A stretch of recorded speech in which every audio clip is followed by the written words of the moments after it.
The drama surrounding Ilia Topuria's loss to Justin Gaethje at UFC Freedom 250 didn't end when the towel hit the canvas. If anything, that moment was just the beginning of a much darker story, one that unfolded in the hours and days following the most shocking night in recent MMA history. Because while the sport was still processing the upset itself, still replaying the rounds, and recalibrating everything it thought it knew about the lightweight division, a far more serious conversation was quietly taking shape behind the scenes. One that had nothing to do with rematches or rankings or who fights next. One that centered entirely on the physical condition of a 29-year-old champion who walked into the White House lawn with an untouchable aura and walked out of it in a very different state altogether. Dana White didn't mince words in the aftermath. He stepped forward and confirmed what many watching had already suspected from the moment the fight ended. Topuria had suffered a suspected orbital fracture. The eye that had absorbed punishment throughout the night, the one that told the story of the fight more honestly than any scorecard ever could, had taken damage serious enough to send him directly into recovery mode before anyone had even finished celebrating Gaethje's victory. White went further and called it one of the toughest nights of Topuria's entire career. That statement alone should stop you in your tracks. This is a man who had steamrolled through every single opponent placed in front of him, who had built an identity around being technically untouchable, and the promoter who has watched thousands of fights over decades was calling this the toughest night he had ever endured. That tells you everything about the kind of punishment Gaethje delivered across those 4 rounds. White was direct about his priorities in the immediate aftermath. He wasn't thinking about Topuria's next fight. He wasn't thinking about timelines or rematches or divisional politics. He said he just wanted Topuria to go home, rest, recover, and heal. Not even thinking about him fighting again, just wanting him to be healthy. And when Dana White, a man whose entire professional existence revolves around making fights and building cards, pumps the brakes that hard on even mentioning competition, it tells you the injury is serious in ways that go beyond the superficial. Justin Gaethje, for his part, spoke about the fight with the kind of honesty that only someone who has been in as many wars as he has can deliver. He gave Topuria genuine respect, calling him very good and acknowledging that the body shots were some of the most painful he had ever absorbed. His liver, he said, still hurt after the fight. Topuria's speed had been real, and the early rounds had been genuinely dangerous for the new champion, but Gaethje identified the turning point with remarkable clarity. When Topuria failed to finish him at the end of the second round, something shifted. The Georgian had backed himself into a corner with all the dominant narrative he had built around himself, all the talk of being so superior that the fight wouldn't be competitive, and when Gaethje walked through the second round and came out the other side, Topuria's spirit cracked. Gaethje had predicted it in the press conference and delivered on it inside the cage. What made Gaethje's victory even more extraordinary was the mental framework he revealed afterward. He admitted that he had deliberately told himself he was going to lose going into the fight, that he was going to get embarrassed, not as defeatism, but as a psychological tool designed to take him to his most primal place, to strip away everything except the rawest, most fundamental survival instinct he possesses. He took heavy damage. He got rocked. Topuria smoked his liver and rattled his chin, and he stuck it out because he had already made peace with the worst possible outcome before the fight even began, which paradoxically freed him to do what needed to be done when the moments got most difficult. That is not a mindset that can be taught in a gym. That is something forged over nearly 2 decades of being the most violent, most relentless version of yourself inside a cage. Adding historical weight to everything, an old Khabib Nurmagomedov clip resurfaced in the aftermath that reminded the MMA world of something important. Khabib, who has felt the power of virtually every elite lightweight who ever lived, had previously described Gaethje as the single hardest hitter he had ever faced in the UFC.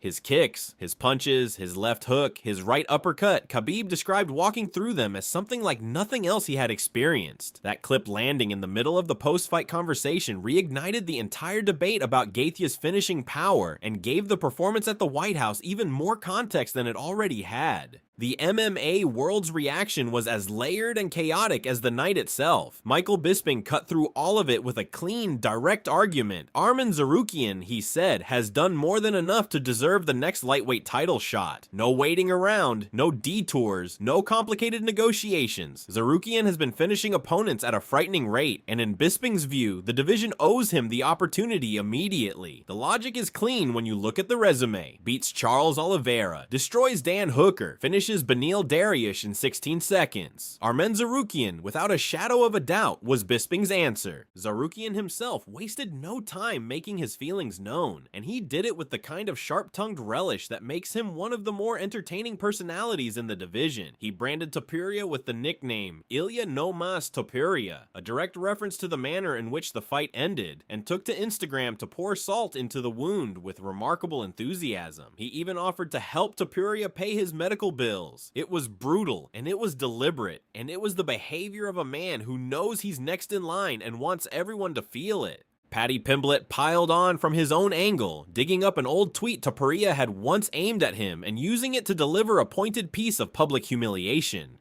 The message was unmistakable. Topuria had called him out, talked about him, and then couldn't get past a 37-year-old coming off a 5-round war. The sarcasm was razor sharp and the timing was perfect. Demetrius Johnson took a more measured and genuinely thoughtful position. Mighty Mouse pointed out that every truly great champion in the history of the sport has lost. George St. Pierre lost. John Jones lost. Johnson himself has been knocked out. He argued firmly that a single defeat does not define a legacy, and that Topuria at 29 years old has more than enough time and talent to come back and achieve even greater things. Johnson also made a sharp technical observation about what a rematch or next fight might look like for Topuria. In a 3-round non-title fight, the adjustment window shrinks dramatically. In a 5-round title fight, there is far more room to make corrections and shift momentum. The structure of the bout changes the strategy entirely, and that detail will matter enormously whenever Topuria returns to competition. Jorge Masvidal, who admitted openly that he had expected Gaethje to get smoked, came away genuinely blown away by the technical quality of what he witnessed. He called it one of the greatest fights he had ever seen, and he's been watching MMA since he was 12 years old. He broke down how Gaethje dictated the pace from the opening minute, using sharp jabs, clever feints, and well-timed uppercuts to take control early. He pointed out that Topuria walked forward too directly in those first exchanges, without enough feinting, without enough deception, and paid a heavy price for the mistake. Gaethje's faked takedown that opened up the uppercut, the left hook that started the damage to the orbital, the constant changing of pace and direction that kept Topuria from ever settling into a rhythm. Masvidal called it a statement win and said it has to rank among the biggest victories of Gaethje's entire career. Meanwhile, the conversation around the Islam Makhachev super fight that many had imagined for Topuria's future is now effectively on hold. That matchup, which had reportedly fallen apart over financial disagreements, with Topuria's team allegedly requesting a $20 million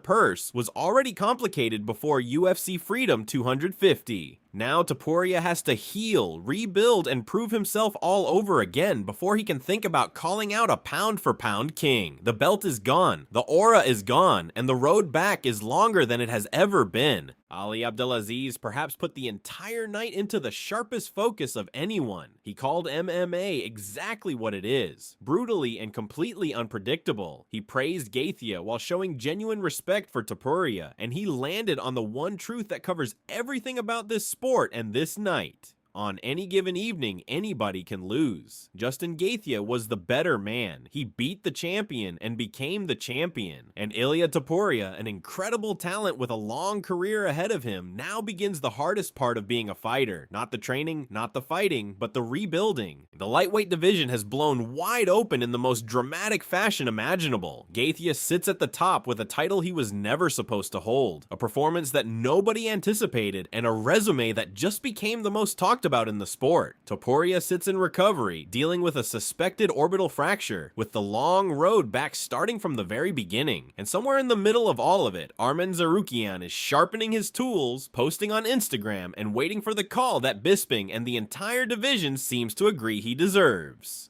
How do you see this all unfolding? Does Topuria come back stronger, or has something been permanently broken beyond just the orbital? And is Tsarukyan the right first defense for the new champion? Drop everything in the comments below, and if you want every breakdown, every reaction, and every twist in the lightweight division covered in depth, make sure you subscribe and turn on notifications so you never miss a moment of what comes next.